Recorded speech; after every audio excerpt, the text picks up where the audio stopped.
क्या है आयुर्वेद और ये आया कहां से, इसकी हमें जरूरत क्या है, आखिर हम क्यों माने आयुर्वेद को। नमस्कार, मैं सुदीप कुमार अपने चैनल आयुर्वेद और अमृत में स्वागत करता हूं। आज मैं आप लोगों को बताऊंगा कि आयुर्वेद क्या है और ये आया कहां से, इसकी परिभाषा क्या है, हमारे मानव जीवन में आयुर्वेद की आवश्यकता क्या है, हमको क्यों आयुर्वेद अपनाना चाहिए या इसे नहीं अपनाना चाहिए। क्योंकि आज की भागदौड़ भरी जिंदगी में आयुर्वेद जो हमारे जो पूर्वज थे वो आयुर्वेद को अपना करके बहुत लंबी आयु जीते थे। तो आज मैं आप लोगों को बताऊंगा कि आयुर्वेद क्या है। हमारे एक ग्रंथ आयुर्वेद का है भेषज रत्नावली और अष्टांग हृदय, जिसके प्रथम अध्याय में महर्षि भागवत ने बताया है और भेषज रत्नावली के प्रथम अध्याय में जो कि आयुर्वेद अवतरणम जो कि प्रथम अध्याय है उसमें आयुर्वेद की परिभाषा हमारे आचार्यों ने बताई है। उन्होंने एक सूत्र लिखा है जो कि सूत्र है आयुर्वेद हितायतम व्याधि निदानम शमनम तथा विद्यते यत्र विद्यते सा आयुर्वेद उच्यते। अर्थात जिस शास्त्र में आयु के लिए हितकर और अहितकर उपाय का ज्ञान दिया हो या उसमें उपाय का ज्ञान बताया गया हो, अर्थात रोगों का निदान एवं रोगों की चिकित्सा का ज्ञान कहा गया हो, उसे हम आयुर्वेद कहते हैं। आयुर्वेद आयु प्लस वेद। आयु क्या है? आयु शरीर और आत्मा का जो संयोग होता है, जो संयोग है उसे हम जीवन कहते हैं और ये जब तक हमारा जीवन चलता है उस जीवन को हम आयु कहते हैं। और वेद, वेद का अर्थ है ज्ञान। हमारे सनातन धर्म में 4 वेद बताए हैं, अर्थवेद, ऋग्वेद, सामवेद और यजुर्वेद। उन वेदों में एक जो वेद है जिसमें आयुर्वेद की महत्व बताया है। अब सवाल ये हमारे मन में आता है कि आयुर्वेद आया कहां से, धरती पर कौन लाया, आखिर में कैसे आया। तो आज मैं आपको बताऊंगा कि धरती पर आयुर्वेद हमारे जो सनातन धर्म में ब्रह्मा जी का नाम सुना होगा आप लोगों ने। तो ब्रह्मा जी जो थे उन्हें ये कंठस्थ याद था, ये प्रभु की कृपा थी। ब्रह्मा जी सृष्टि की रचयिता है, उन्होंने ये सृष्टि रची, मानव जीव जंतुओं को भी बनाया। तो उन्होंने देखा कि हमारे जो मानव जाति है, जो हमारे मानव है, मनुष्य हैं, उनको बहुत से रोगों ने, व्याधियां भी उत्पन्न होगी।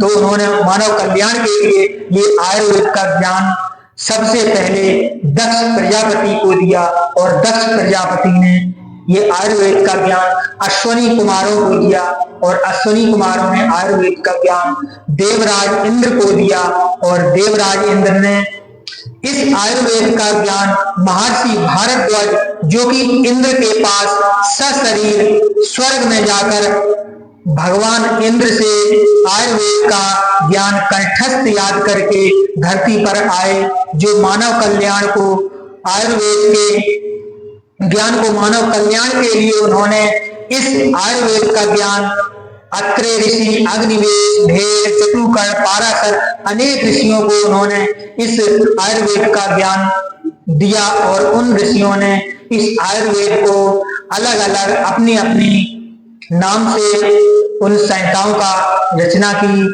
और उन रचनाओं को कई भागों में उन्होंने विभाजित करके इस धरती पर आयुर्वेद की रचना की और इस मानव जाति के कल्याण के लिए वो इस धरती पर लाए, जो कि आज आयुर्वेद हमारा प्रचलित है। ये सनातन धर्म की परंपरा है कि आयुर्वेद ब्रह्मा जी से उत्पन्न हुआ है और आयुर्वेद के जो अंग है वो 8 भाग बताए हैं, जो कि 8 भागों में विभाजित किया गया है। नंबर 1 है काया चिकित्सा, नंबर 2 है बाल तंत्र चिकित्सा, नंबर 3 है गृह चिकित्सा जिसको हम भूत चिकित्सा बोलते हैं, भूत विद्या बोलते हैं, क्योंकि ज्योतिष जिसको हम ज्योतिष भी बोल सकते हैं, और चौथा है सलाक तंत्र चिकित्सा और 5वां है शल्य तंत्र चिकित्सा और 6ठा है दृष्टा विष चिकित्सा और 7वां है रसायन चिकित्सा और 8वीं है बाजीकरण चिकित्सा। हमारा आयुर्वेद इन 8 चिकित्साओं पे टिका हुआ है, जो कि हमारे शरीर में या हमारे मानव की जो व्याधि है वो इन 8 चिकित्साओं में उनका कल्याण हो जाता है।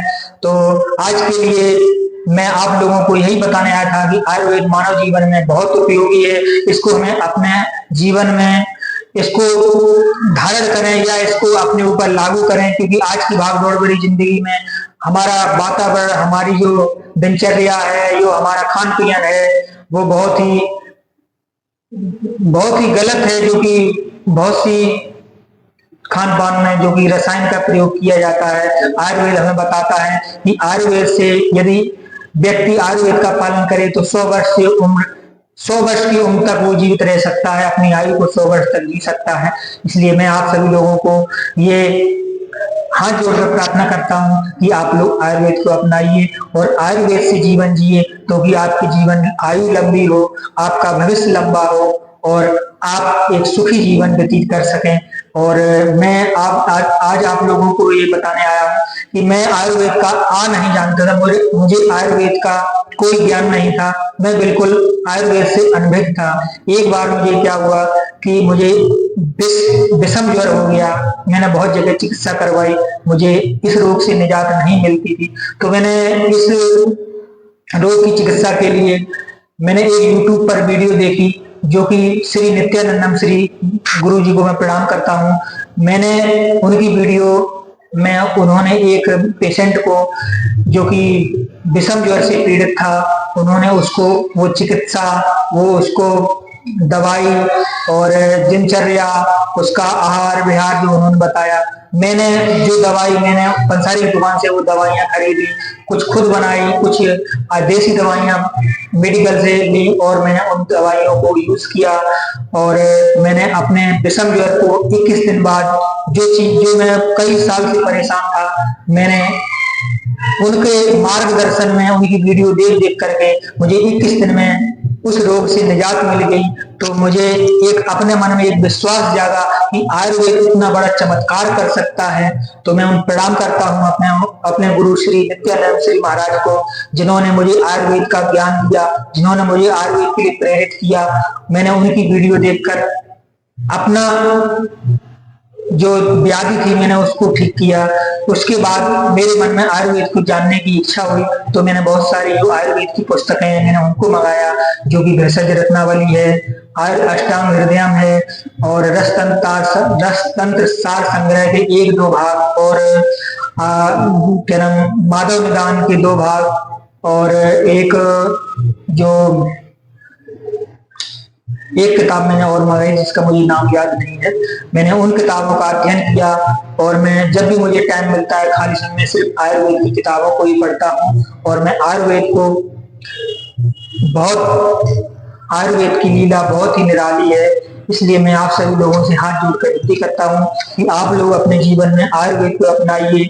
आयुर्वेद ही एक ऐसी प्रणाली है जो कि सनातन धर्म में जो चिकित्सा दी जाती है वो आयुर्वेद के द्वारा ही पहले इसी से चिकित्सा होती थी, जिससे हमारे ऋषि मुनि हैं, बड़े बड़े जो तपस्वी हुए हैं, जो कि जिन्होंने 100 वर्ष से ज्यादा की आयु को प्राप्त किया है।